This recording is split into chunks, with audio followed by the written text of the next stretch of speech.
안녕하세요. 이철규 목사입니다. 오늘은 요한복음 7장 두 번째 시간입니다. 요한복음 7장 37절부터 마지막 53절까지 보도록 하겠습니다. 그런데 첫 번째 시간에 36절까지 했기 때문에 37절부터는 조금밖에 되어지지 않습니다. 그러나 우리가 좀 더 이 말씀을 최대한으로 이해를 하기 위해서 하나씩 묵상해 보도록 하겠습니다. 37절에 보면은 명절 끝날 곧 큰 날에 하고 말씀을 했습니다.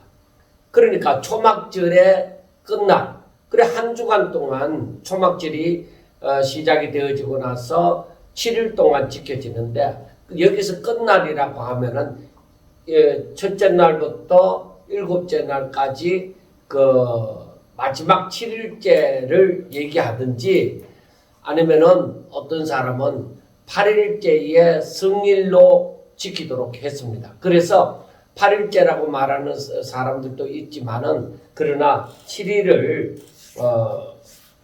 축제의 절정이자 백성들이 구원에 대한 갈망이 최고조에 달하였을 때 마지막 크라이막스에 도달했을 때를 큰 날이라고 보는 것입니다. 그런데 그러면은 이 초막절이 어떤 절기냐 하면은 하나님이 그 이스라엘 백성들이 광야 생활하면서 지켜주시고 가나안 땅에 들어오기까지 하나님이 지켜주심에 대한 것을 기억하는 절기입니다. 그래서 그 자기들의 집에 그 초막을 지어놓고 낮에는 거기 기거하면서 하나님의 은혜를 생각하며 하나님 앞에 절기를 지켰습니다. 그러니까 또 어떤 의미가 있냐면은 장차 임할 하나님의 충만한 그 복을 소망하는 절기이기도 합니다. 바로 그 소망이 바로 성령 강림을 통해서 이루어질 것으로 선포를 하는 것입니다. 그래서 여기에서 담긴 의미를 가만히 생각하면은 우리가 하나님의 은혜, 받은 은혜에 대해서 감사하면서 앞으로 더 큰 은혜가 주어질 것을 소망한다. 그렇게 생각해 보면 될 것입니다. 자, 그래서 명절 끝날 곧 큰 날에 이것이 어떤 의미에서는 전통적으로 지켜지다 보니까 하나의 의식이 될 수도 있지만은 그러나 명절 끝날에 자기들의 그 바라는 바가 절정에 이르렀을 때에 그때에 예수님께서 서서 외쳐 이르시되 누구든지 목마르거든 내게로 와서 마시라 그렇게 말씀을 했습니다.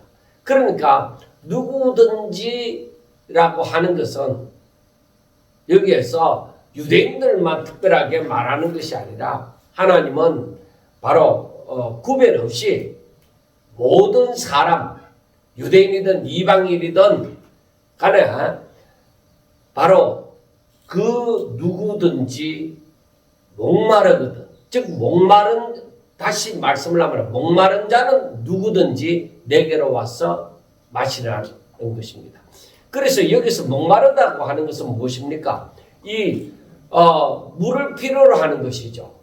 내가 목마를 때는 물을 필요로 하잖아요. 그러니까 물을 찾아서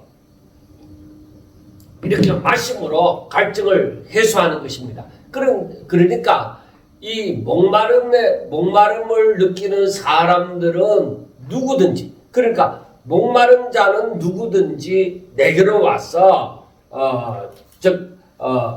갈증을 해소할 수 있는 유일한 근원이다. 내게로 와서 그래서 마시라. 그러니까 영원한 생명을 수용하라 하는 말씀이 되어집니다. 그러면서 나를 믿는 자는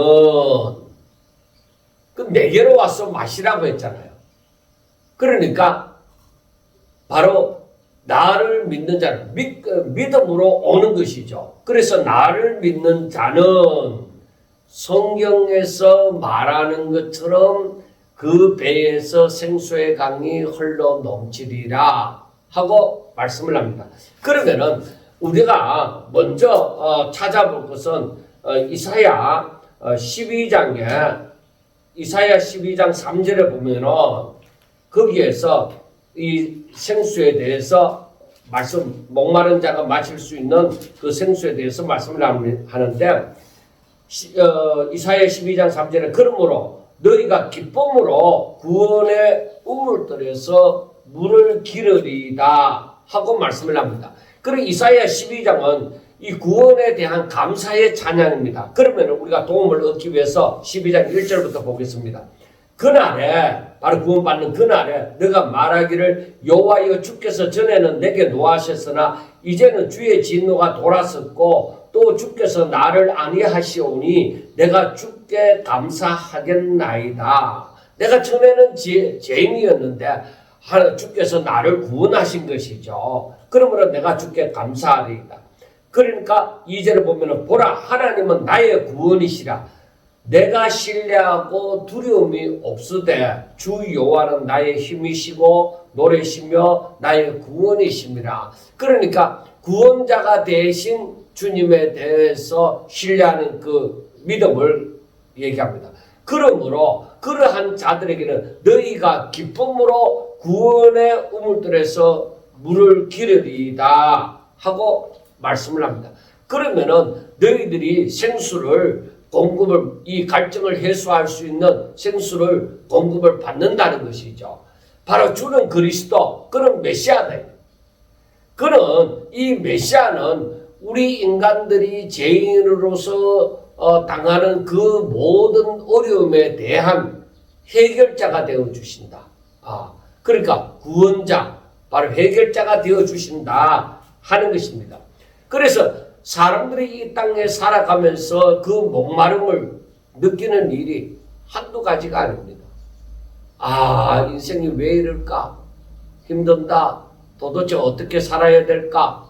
여러 가지로 그 목마름을 느끼는 사람들이 많을 것입니다. 그래서 우리가 이것을 마태복음 5장으로 가보면은 심령이 가난한 자는 복이 있나니 하고 얘기합니다. 그러니까 어떤 의미에서 목마름을 느끼는 자는 복이 있나니, 그러니까 이런 영적인 이 갈증을 느끼는 사람은 복이 있나니 그렇게 얘기를 할 수 있습니다. 그러므로 진정으로 진심으로 그 마음에 이 목마름을 느끼는 사람, 이 목마름을 느끼는 사람들은 그 목마름을 해결하기 위하여 물을 찾잖아요. 그래서 나를 찾는 자는 만날 것이요 하는 것입니다. 그래서 이 목마름을 느끼는 사람은 누구든지, 그런 사람은 어느 누구나 예수님께로 와서 마시라는 것입니다. 왜? 그 이사야 12장 3절에서 말씀하는 것처럼 바로 너희가 기쁨으로 구원의 우물들에서 물을 기르리로다 하는 것입니다. 그래서 예수님이 사마리아 여인에게 말씀한 것도 마찬가지입니다. 다시는 물길로 올 필요가 없다 하는 것처럼, 그래서 이 사마리아 여인은 그 배에서 생수의 강이 흘러 넘치리라 하고 그 38절에 말씀을 하잖아요. 그러니까 이 사마리아 여인은 처음에는 이 물이 필요로, 사람들에게는 물이 필요하단 말이에요. 물이 필요하도록 만들었습니다, 하나님. 그러므로 우리 인체는 거의 대부분이 물이잖아요. 그런데 이 물을 공급받기 위해서 이 우물에 물을 길러 왔지만은, 그러나 예수님께서는 말씀을 합니다. 바로 이 38절 말씀처럼 그 배에서 생수의 강이 흘러 넘치리라. 그리고 그 해결이 뭐예요? 어떻게 하면 그렇게 될까? 예수님을 믿는 사람들, 영혼의 갈증을 느끼고 예수님을 믿는 사람들. 그래서 38절에 나를 믿는 자는 하고 얘기합니다. 나를 믿는 자는 성경의 이름과 같이 그 다음에 우리가 또 한 군데 찾아볼 수 있는 것은 에스겔서입니다. 에스겔서 47장에 1절부터 12절에 보면은 거기에서 보면은 성전에서 흐르는 그 생명수의 한상이 있습니다. 그래서 1절부터 12절까지 봐야 되겠지만은 12절의 마지막으로 보면은 강 좌우 가에는 각종 묵을 가실나무가 자라서 그 잎이 시들지 아니하며 열매가 끊이지 아니하고 달마다 새 열매를 맺으리니 그 물이 성소를 통하여 나옴이라. 그 열매는 먹을 만하고 그 잎사귀는 약재료가 되리라 하고 말씀을 합니다. 그래서 우리가 에스겔 47장 거기에서부터 보면은 성전 문지방에서부터 시작하여 물이 계속적으로 흘러내리는 것을 우리는 보게 되어집니다. 그래서 우리가 이것을 처음에는 발목에 차다가 그 다음에 또 다시 무릎에 차다가 그 다음에는 능히 헤엄칠 만한 그런 물이 이루어지는 것을 보게 되어집니다. 그래 이것을 가만히 보면서 생각하는 게 아하 이 물을 마시는 사람은 처음에는 발목만큼 찰만한 그런 은혜를 느끼다가 그 다음에 무릎에 찰만한 은혜를 느끼다가 나중에는 허리에 차서 능히 헤엄칠 만한 그러한 은혜를 느낄 수가 있구나. 더욱더 깊은 데로 은혜가 차고 넘치면은 그러면은 그 주변에 있는 모든 그 12절에 말씀하는 것처럼 각종 강 좌우 가에 각종 먹을 가시나무가 충분히 새 열매를 맺는 그런 놀라운 역사가 일어나구나 하는 것을 알게 되어지는 것입니다. 그래서 그 배에서 생수의 강이 흘러 넘치리라 했는데 그러면은 이 그 배는 내가 이 물을 붓고 배가 불룩하게 나오는 그 배를 말을 하는 것이 아니라 실질적인 의미는 그 내면에서 그 속에서 바로 생수의 강이 흘러 넘치리라. 이건 생수의 강이라는 것은 살아나는 역사가 일어나는 것입니다. 그래서 내 내면에서 이 하나님의 생명이 충만해지고 즉 말씀이 충만하고 성령이 충만한 이러한 것을 얘기를 하게 되어집니다. 그래서 예수님을 믿으면 믿을수록 그 믿음이 깊어지면 깊어질수록 더욱더 생명의 역사가 우리 가운데서 일어나게 되어진다 하는 것을 얼마든지 생각을 해볼 수가 있습니다. 그런데 여기에서 보면은 39절에 이는 그를 믿는 자들이 받을 성령을 가리켜 말씀하신 것이라 말씀하잖아요. 바로 성령을 바로 그 생수의 강이 흘러 나오리라는 것이 바로 성령을 가리켜 말씀하신 것이다.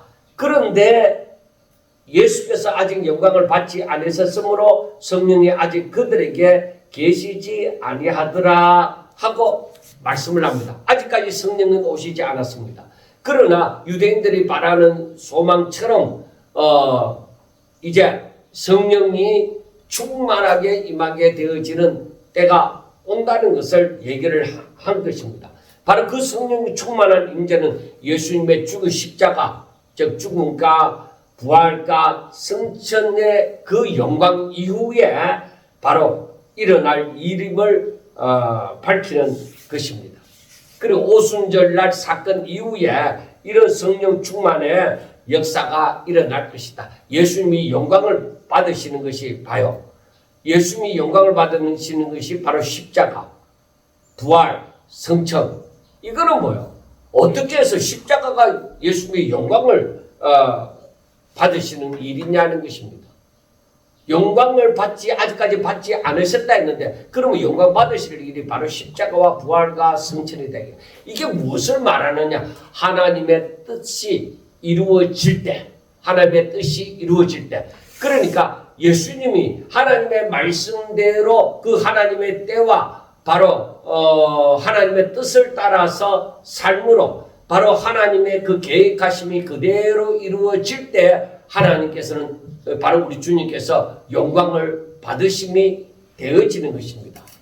그래서 여러분들 바로 그 초막절 때에 어떤 일이 일어나느냐면은 바로 이날에는 제사장들이 실로암 못에 이 물을 한 1리터 되는 물을 담아서 제단에다가 물을 붓는 그 의식을 행했습니다.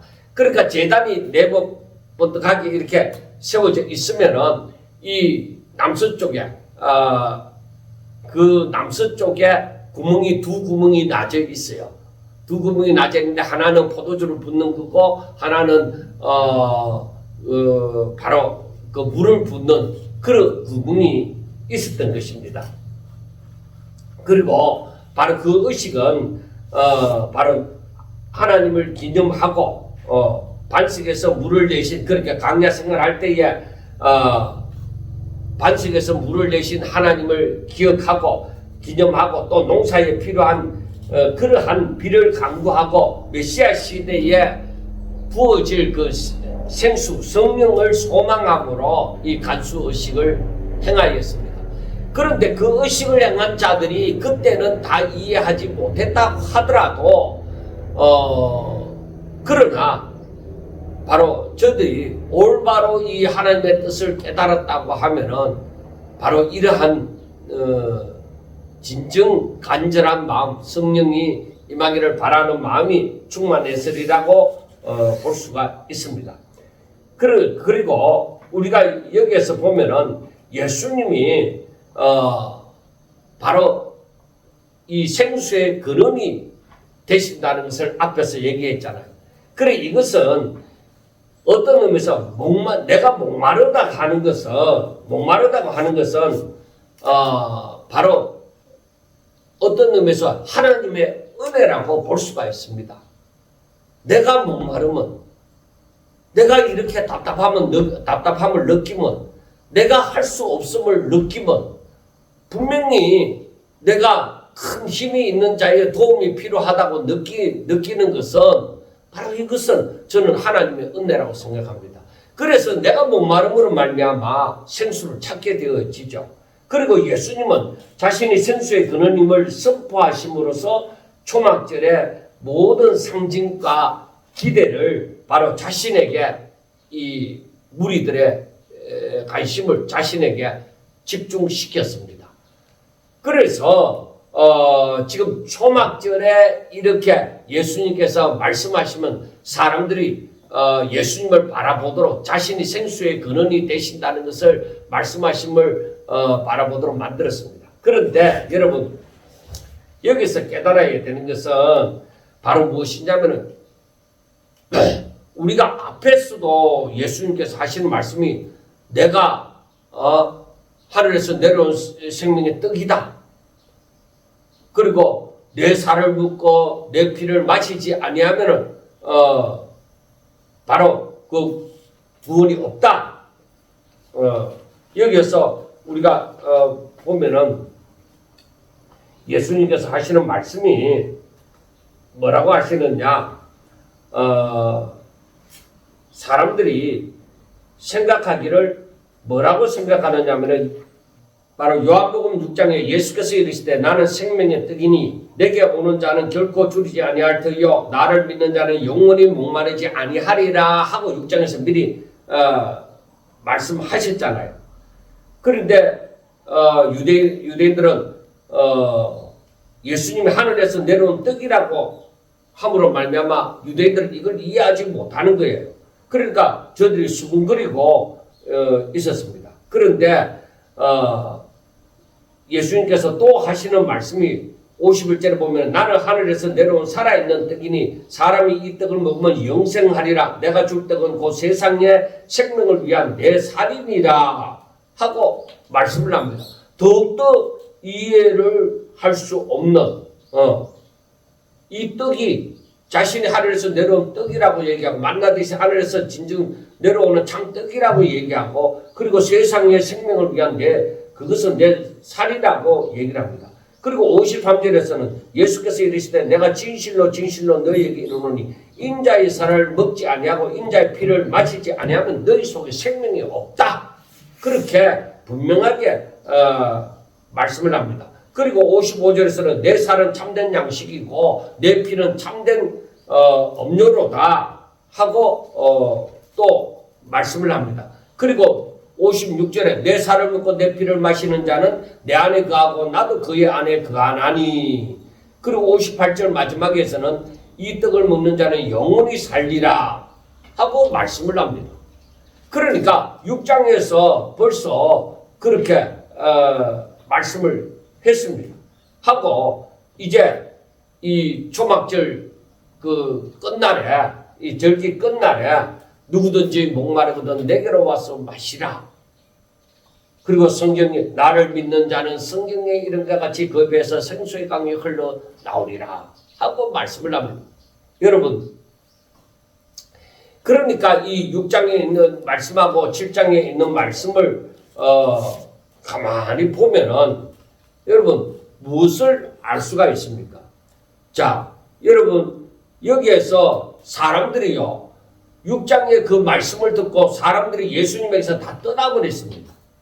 그런데 7장에 가서 이제 사람들 앞에 서서 이렇게 누구든지 목마르거든 내게로 와서 마시라. 나를 믿는 자는 성경에 이런 것 같이 그 배에서 생수의 강이 흘러나오리라 하고 말씀할 때에 더욱더 아마 무리들 가운데서는 심각한 그 의문이 생겼을 것입니다. 그래서 사람들이 두 갈래로 갈라지는 거예요. 항상 어둠 가운데 빛이 들어가면 어둠이 있는 쪽이 있고 빛이 있는 쪽이 있습니다. 그래서 또 우리 주님께서 말씀하시기를 바로 마지막에는 알곡과 죽정이로 갈라지게 되어집니다. 그리고 꼭 마지막 때가 아니라도 이 세상이 존재하는 동안에 계속적으로 빛과 어둠에 분리되는 역사가 일어났습니다. 그리고 여기에서 말씀을 보면은 40절에 이 말씀을 들은 무리 중에서 어떤 사람은 이 사람이 참으로 그 선지자라 하고 어떤 사람은 그리스도라 하며 어떤 이들은 그리스도가 어찌 갈릴리에서 나오겠느냐. 성경에 이르기를 그리스도는 다윗의 씨로 또 다윗이 살던 마을 베들레헴에서 나오리라 하지 아니하였느냐 하며 예수로 말미암아 무리 중에서 정론이 되니 그 중에는 그를 잡고자 하는 자들도 있으나 손을 대는 자가 없었더라 하고 말씀을 합니다. 여러분, 그러니까 요한복음 6장에서 이미 예수님이 말씀하실 때도 그렇고 이제 초막절 절기 끝날에 말씀하실 때도 그렇고 6장의 말씀을 들었을 때 이미 사람들이 예수님에 대한 많은 의문을 가지면서 다 떠났습니다. 그런데 절기 끝날에 이 말씀을 하실 때에 정말로 주를 믿는 자들은 돌아오리라는 것입니다. 하나님께로 돌아오리라는 것입니다. 그래서 여기서 요한복음 6장 37절에 이미 예수님이 말씀하시기를 아버지께서 내게 주시는 자는 다 내게로 올 것이요 내게 오는 자는 내가 결코 내쫓지 아니할 것이라 그렇게 말씀을 했습니다. 그래서 우리가 이 말씀을 가만히 보면서 생각하는 것이 자, 사람들은 다 떠났습니다. 거기에 대해서 많은 의문을 가지고 아직까지 이해를 온전히 할 수 없고 그 말씀을 온전히 받아들일 수 없는 상태였기 때문에 다 떠났을 것입니다. 그런데 40절에 보면은 이 말씀을 들은 무리 중에서 이제 두 부류로 갈라집니다. 어떤 사람은 이 사람이 참으로 그 선지자다. 모세가 말하던 그 선지자다 하고 믿고 또 어떤 사람은 그리스도라 하며 또 어떤 이들은 그리스도가 어찌 갈릴리에서 나오겠느냐 하고 얘기를 합니다. 그 사람들이 이렇게 지금 메시아다 아니다 이제 그러한 이 갈림길에 혼돈 가운데 있습니다.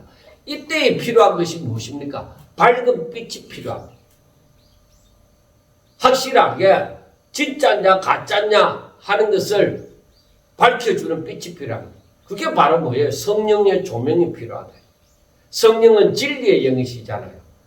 그래서 참 진리가 무엇인지 우리가 안다고 하면은 바로 그걸 분별할 수가 있죠. 그래서 성령의 진리의 영이신 성령의 조명이 필요하여서 내 마음이 바로 그 성령의 조명으로 말미암아 예수님이 메시아라고 믿을 수 있다 하면은 너무나도 큰 은혜죠. 나중에 뒤에 또 말씀을 하겠습니다. 자, 무리들 가운데서 어떤 사람은 선지자냐, 어떤 사람은 그리스도냐, 또 어떤 사람은 갈릴리에서 그리스도가 어떻게 갈릴리에서 나오느냐 하고 얘기를 합니다.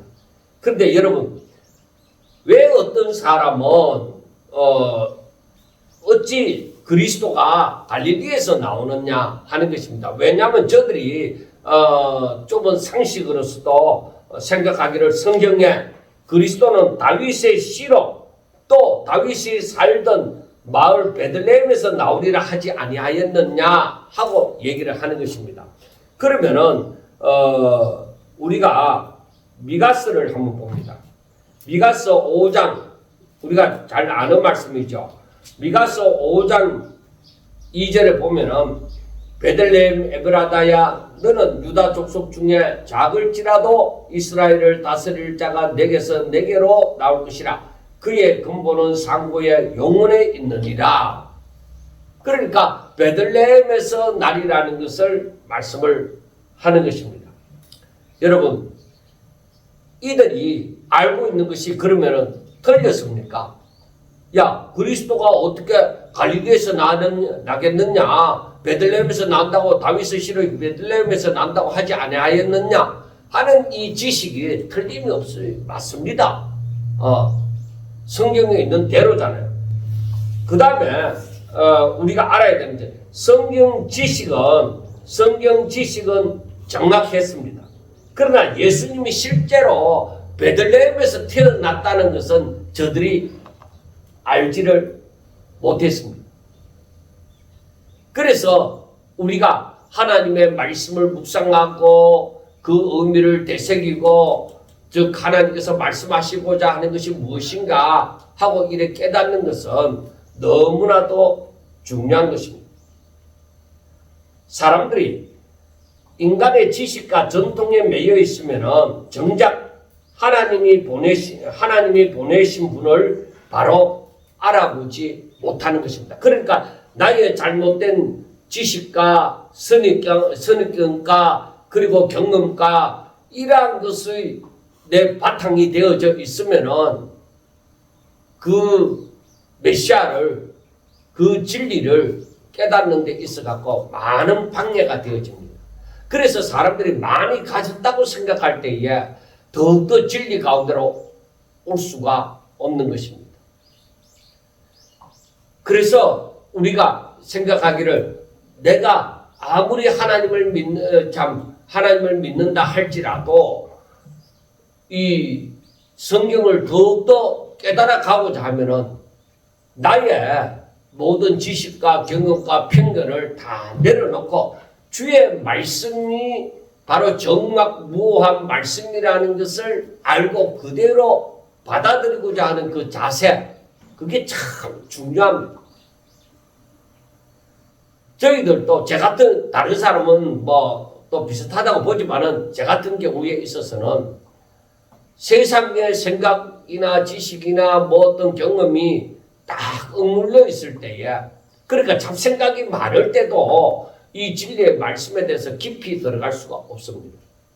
그리고 이 성경 말씀을 생각하면서 세상의 지식과 모든 것이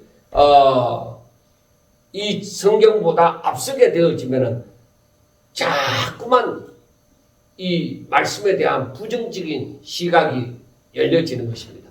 그러나 오로지 하나님의 말씀을 사모하는 마음으로 마음문을 열어놓고 이 말씀을 깊이 들어갈 때 뭔가 그 성령님께서 나에게 이 뜻을 깨달아 갈 수 있도록 이 길을 인도하여 주시는 것을 깨닫게 되어집니다.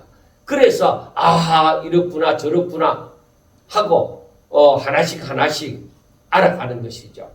그래서 우리가 분명하게 알아야 될 것은 성경을 아는 데는 세상의 지식과 경험이 아니라 그것도 도움이 되기는 하겠지만은 그러나 그런 지식과 경험으로 알려고 하는 것이 아니라 성령의 조명이 필요하다. 그래야 우리 세상의 법칙과는 다른 하늘의 법칙을 우리가 깨닫게 되어지는 것입니다. 그래서 우리는 이 성경 말씀을 세상의 학문으로 알려고 하는 것보다가 정말로 내가 믿음으로 성령의 조명으로 말미암아 알고자 함이 진정 진리를 사모함으로 말미암아 알고자 함이 필요하다고 볼 수가 있습니다. 자, 그런데 이렇게 무리들 가운데는 정론이 일어났습니다. 자, 그러면 여러분들 보세요. 이 진리가 임하면 사람들은 이 진리에 대해서 이게 참이냐 거짓이냐 저들은 처음에는 진리인 줄 모르니까 그렇게 한 분쟁이 생깁니다. 당연히 생기죠. 그렇지만은 누군가는 진짜 진정으로 진리에 대해서 사모하고 깨닫기를 원하고 하는 사람들에게는 분명히 깨달음이 필요할 것입니다. 그러나 그들이 다수라고만은 얘기를 할 수가 없습니다. 다수가 아니고 아주 적은 소수만이 그 진리를 깨달을 수도 있다는 것입니다. 자, 그때에 이 예수님을 반대하는 자들, 예수님을 잡고자 하는 자들이 있었습니다. 그런데 그때에 예수님을 잡고자 하지만은 예수님한테 감히 손대는 자가 없었다고 44절에 얘기를 하고 있습니다. 이건 뭐냐? 앞에서도 말씀을 했지만은 하나님의 때가 아직 예수님이 잡혀 죽을 때가 아니라는 것입니다. 그래서 하나님의 주권적인 역사로 말미암아 사람들이 감히 예수님께 손을 대지 못하는 것입니다. 하나님의 허락이 없이는 하나님의 허락이 없이는 인간의 계획과 악의로 하나님의 그 허락을 넘어설 수는 없습니다. 아무리 그 사람이 악하다 할지라도 하나님이 허락을 하셔야 됩니다. 욥기서에 보는 것처럼 하나님의 허락이 없이는 사탄이 욥의 생명을 건들 수가 없습니다. 시험할 수가 없습니다. 그래서 우리는 이 사건을 두고서도 가만히 생각하기를 그래 내가 하나님을 사랑한 적 하나님의 허락이 없이는 사탄이 함부로 나를 공격하지 못한다. 설사 하나님이 허락하사 내게 시험이 닥치고 고난이 닥치고 그리고 죽게 되어진다고 하자. 그것이 합력하여 선을 이룰 줄을 믿는다는 겁니다. 왜? 하나님은 영광 받으시기를 원하시는 것입니다. 그렇기 때문에 우리는 그 부분에 대해서 염려하고 걱정할 일이 아니라고 생각을 합니다. 자, 그 다음에 45절부터 말씀을 보면은 아랫사람들이 대제사장들과 바리새인들에게로 오니 그들이 묻되 어찌하여 잡아오지 아니하였느냐. 이 사람들은 앞에서 말하는 것처럼 예수님을 잡으라고 보냄을 받은 사람들입니다. 여기에서 보면은 사람들이 7장 30절에도 그들이 예수를 잡고자 하나 손을 대는 자가 없으니 이는 그의 때가 아직 이르지 아니하였습니다 하고 말씀을 합니다. 그리고 이들은 이 바리새인들이나 제사장들이 이 예수님을 잡으라고 보냄을 받은 사람들입니다. 그런데 이 사람들이 예수님을 잡지를 못하는 거야. 왜? 앞에 44절에도 말씀하는 것처럼 아직까지 때가 이르지 않았다 이 말이에요.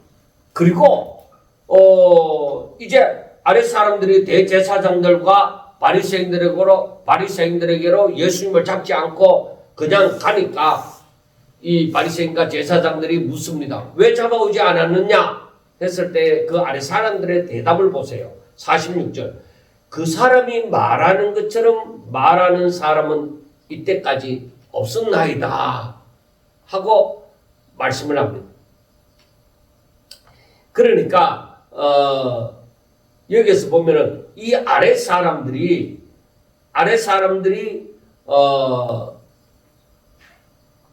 지금 대제사장이나 그러니까 바리새인들의 명령이 대단하다는 것을 압니다. 그런데 이 아래 사람들이 더구나 그 당시에 당연히 그 시키는 사람들의 그 종으로 있으면서 부하로 있으면서 분명히 잡아와야 되는데 명령에 복종을 해야 될 터인데 이들이 복종을 하지 않았다는 것입니다. 그러니까 그들이 단순히 임무 수행을 위해서 갔지만은 예수님의 가르침을 직접 듣고 저들은 마음의 충격을 받았다는 것입니다. 이것은 바로 어떤 논리적인 말씀이 아닙니다. 어떤 세상의 지식을 가지고 아주 논리적으로 말을 잘했다 이게 아니라 우리가 마태복음에도 나오는 것처럼 근세 있는 하나님의 말씀으로 들렸기 때문입니다. 자기 어떤 서기관들이 지금까지 전하는 그 가르치는 말보다도 이것은 하나님의 근세로 하나님의 근세 있는 자와 같이 들렸다는 것입니다. 그래서 바리새인들과 제사장들은 근세를 자기들이 가지고 있는 근세를 힘이나 어떤 자신들이 만든 제도를 위해서 사용을 했습니다. 그런데 예수님의 말씀은 예수님의 근세는 이 권위는 그게 아니라 예수님의 말씀을 들으면서 그 내적 권위를 느낄 수 있었고 성령의 감동으로 그들의 양심을 하나님이 움직였던 것입니다. 그래서 이 대제사장이나 바리새인들이 명령하는 그 명령을 따르는 것보다 지금 눈앞에 계신 분이 하나님의 사람이다. 하나님께서 보내신 자라는 어떤 느낌이 더 강했기 때문에 마음속에 저 사람을 잡을 수 없다 하는 그런 두려움과 망설임이 생겼다고 볼 수가 있는 것입니다. 우리가 한번 이해를 돕기 위해서 마태복음에 보면은 마태복음 7장 29절을 봅니다. 마태복음 7장 29절을 보면은 이는 그 가르치는 것이 근위 있는 자와 같고 그들의 서기관들과 같지 아니합니다. 그러니까 이 대제사장들이고 바리새인들은 예수님을 잡아 죽이고자 하는 그런 마음을 가졌는데 그래서 그 종들을 보냈는데 이 종들은 바로 그 근세 있는 자와 같이 그 근위 있는 자와 같고 그 가르치는 것이 근위 있는 자와 같고 그들의 가르치는 서기관들과 같이 아니함을 그걸 느낀 거예요. 그러니까 저들이 감히 예수님을 잡아올 수가 없었던 것입니다. 그래서 이 바리새인들이 말하기를 뭐라고 하느냐? 너희도 미혹되어졌느냐? 하고 얘기를 합니다. 자, 여러분 여기에서 47절부터 보면은 이 바리새인들은 이 종들에게 야 너희도 미혹되어졌느냐? 당국자들이나 바리새인 중에 그를 믿는 사람이 있느냐? 그러니까 이 잘된 사람들한테 존경을 받는 사람들 가운데 그 예수님을 믿는 사람이 있느냐? 율법을 알지 못하는 너희는 저주를 받을지어다 하고 얘기를 합니다. 여러분, 그러니까 이 바리새인들은 자신들이 스스로 근위 있는 자라고 여기는 것입니다. 자기들처럼 학문적 배경이나 사회적 그 지위가 없는 무리들, 그러니까 자기들처럼 학문적 배경이나 사회적 지위가 있는 자가 아니라 그것이 없는 무리들은 저주를 받은 자라고 단정을 했습니다. 여기서 그들이 의지하는 것은 하나님의 말씀이 아니라 자신들이 가지고 있는 종교적인 근위, 사람들로부터 이런 존경을 받는 엘리트 의식, 이런 것이 저들에게 있었습니다. 여러분 오늘날에도 마찬가지입니다. 목사님들이 나는 다른 존재다. 목사의 근위가 대단하다. 그런 어떤 의식을 가지고, 그러니까 어떤 의미에서는 자신이 진짜 주님을 닮아가는 그런 사람, 하나님을 사랑하는 사람, 그런 하나님의 말씀을 순종하는 사람, 하나님 뜻대로 사는 사람, 그런 모습은 보이지 아니하고 오히려 자신의 그 지위, 직분을 가지고 내가 이런 존재야, 내가 목사야, 내가 장로야 하는 그런 의식을 가지고 있으면 안 됩니다. 그리고 자신과 같은 그런 직분을 가지고 있지 않는 그런 사람들, 율법을 알지 못하는 너희는, 이 무리는 하고 얘기하잖아요. 그러니까 아직까지 신앙이 어린 사람들, 그리고 아직까지 율법을 제대로 지킬 수 없는 그 사람들을 향해서 저주받은 자라고 얘기를 하는 사람들에게 어떻게 저들이 하나님을 제대로 안다고 얘기를 할 수가 있겠습니까? 그리고 우리가 알아야 되는 것은 이 바리새인들의 논리는 잘난 사람들 가운데서는 예수를 믿는 자가 없다. 예수님은 진리가 아니다. 메시아가 아니다. 그렇게 이 종들에게 말을 하는 것입니다. 그런데 여러분 아셔야 되는 것은 잘났든 못났든 어찌됐든 진리는 다수결의 원리가 아닙니다. 누가 높으냐, 어떤 높은 자가 얘기했다. 그 근위의 논리가 아닙니다. 하나님의 말씀은 어떤 숫자나 그 위치로 진리가 되거나 거짓이 되지 않습니다. 오히려 성경을 보면은 성경에서는 소수의, 즉 남은 자를 통하여서, 그루터기를 통하여서 하나님의 뜻이 드러남을 보여주는 것을 우리는 볼 수가 있습니다. 그런데 오늘날 이 세상은 어떠합니까? 오늘날 이 세상은 눈에 보이는 다수와 그 권력을 따라서 움직입니다. 그리고 이 말씀을 가만히 보면서 느끼는 것도 목사님들도 마찬가지입니다. 다수를 따라 움직이고 어떤 큰 교회, 어떤 그 높은 직분을 가진 사람들의 그 말에 따라서 움직이면 안 됩니다.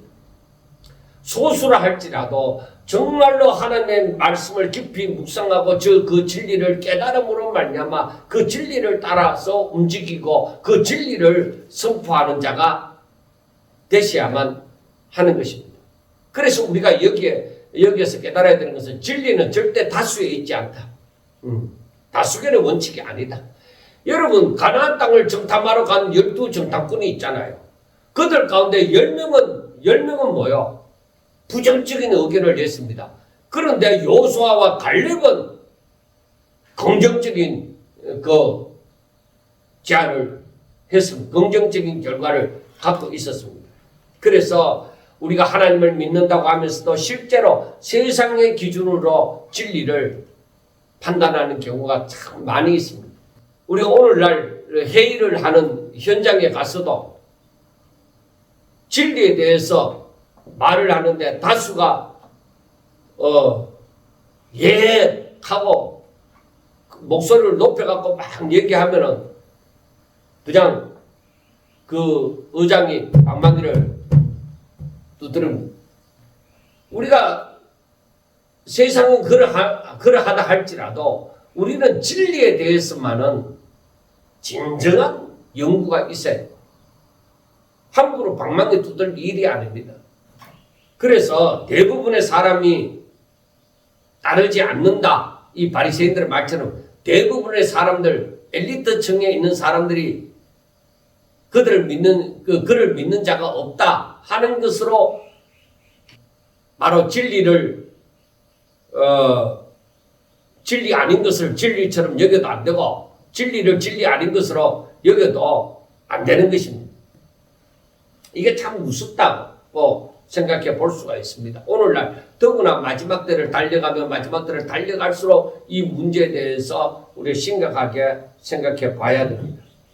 그 다음에 50절에 보면은 그 중에 한 사람, 그 전에 예수께 왔던 니고데모, 밤중에 찾아온 니고데모 있잖아요. 예수님께 밤중에 찾아온 니고데모가 그들에게 말하되 우리 율법은 사람의 말을 전하고 그 행한 것을 알기 전에 심판하느냐 하고 말씀을 합니다.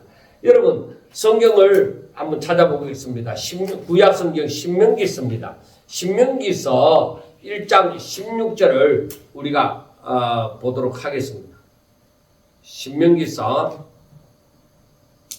1장 16절입니다. 신명기서 1장 16절 거기에 보면은 분명히 이 부분에 대해서 말씀을 하고 있습니다. 니고데모가 한 말이 우리 율법은 사람의 말을 듣고 그 행한 것을 알기 전에 심판하느냐 하고 얘기를 하잖아요. 그래 신명기서 1장 16절에서 뭐라고 말씀을 하느냐. 내가 그때에 너희의 재판장들에게 명하여 이르기를 너희가 너희의 형제 중에서 송사를 들을 때 쌍방간에 공정히 판결할 것이며 그들 중에 있는 타국인에게도 그럴 것이니라. 유대인은 물론이요 타국인들에게조차도 심판을 공정히 해야 된다 하는 것을 말씀합니다. 그래서 17절에 재판은 하나님께 속한 것인즉 너희는 재판할 때 외모를 보지 말고 기천을 차별 없이 듣고 사람의 낯을 두려워하지 말 것이며 스스로 결단하기 어려운 일이 있거든 내게로 돌리라 내가 드리리라 하였다. 그렇게 말씀을 합니다.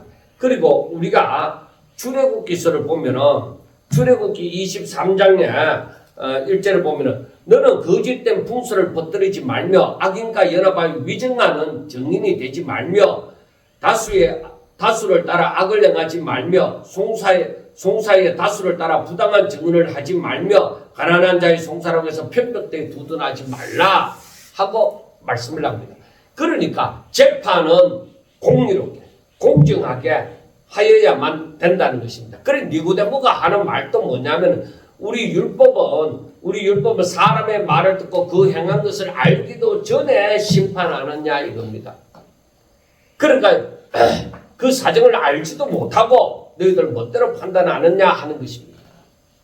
그 니고데모가 드러내놓고 예수님을 믿는 그런 모습을 나타내지 않았더라도 이렇게 예수님을 메시아로 생각하는 그 마음이 그 속에 있었다는 것을 우리가 생각해 볼 수가 있습니다. 그러니까 52절에 당장 뭐라고 말하느냐. 그들이 대답하여 이르되 너도 갈릴리에서 왔느냐. 찾아보라 갈릴리에서는 선지자가 나지 못하느니라 하고 말씀을 합니다. 그러니까 이 말은 무엇이냐 하면은 니고데모를 그 예수님에 대해서 무엇인가 변호하는 것 같던 그 니고데모를 향해서 이 바리새인들이 조롱을 하는 것입니다. 그리고 너도 갈릴리에서 왔느냐? 그러니까 너도 촌놈이냐? 너도 지방 출신이냐? 바로 그런 얘기죠. 찾아보라.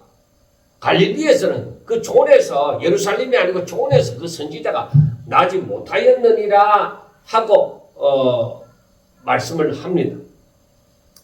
그런데 우리가 알아야 되는 것은 실제적으로 구약에는 갈릴리 지역 출신의 선지자들이 있었습니다.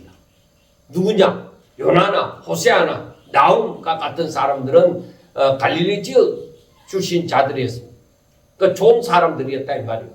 그들은 편견 때문에 이 바리새인들은 그래서 성경을 지금 제대로 보지 못하고 있다는 것을 우리는 볼 수가 있습니다. 자, 그러면은 우리가 오늘 이 말씀을 보면서 가장 중요하게 생각해야 되는 것은 예수님은 누구든지 목마르거든. 즉 목마른 자는 누구든지 내게로 와서 마시라. 왜? 바로 나를 믿는 자는 내게로 오라는 것은 믿는 거거든요. 그래 나를 믿는 자는 성경에서 말한 것처럼 그러한 현상이 바로 그 배에서 생수의 강이 흘러 넘치리래. 그러니까 하나님의 은혜가 바로 저로 하여금 자라게 만들어주는 역사, 그 모든 문제가 해결되고 죽었던 땅이 살아나게 되어지는 그런 역사가 일어나게 되어진다. 거기에 구원이 있다 하는 것입니다. 그래 절기 마지막 날에 예수님의 선포는 그겁니다. 나를 믿는 자는 살리라. 그리고 6장의 말씀이나 같은 맥락에 이제 초막 절기 가운데 있었지만 나를 믿는 자는 살리라는 것입니다. 그리고 사람들은 그 가운데서 갈등을 느끼고 또 그때에 공직에 있는 사람들, 대제사장들이나 바리새인들은 더욱더 예수님을 잡아 죽이고자 하는 그런 상황 가운데 있습니다. 이것은 바로 예수님께서 자신이 메시아임을 더욱더 드러내게 되어지고 그를 반대하는 미워하는 사람들은 더욱더 예수님을 잡아 죽이고자 하는 그 모습이 여기에서 나타나는 것을 볼 수가 있습니다.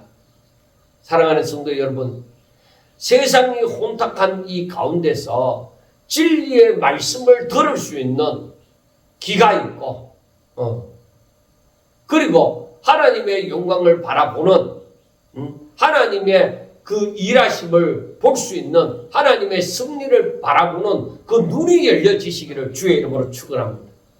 그리하여 끝까지 하나님의 은혜 가운데 진리를 깨닫고 진리를 따라서 순종하는 자들이 될 수 있기를 주의 이름으로 축원합니다. 감사합니다.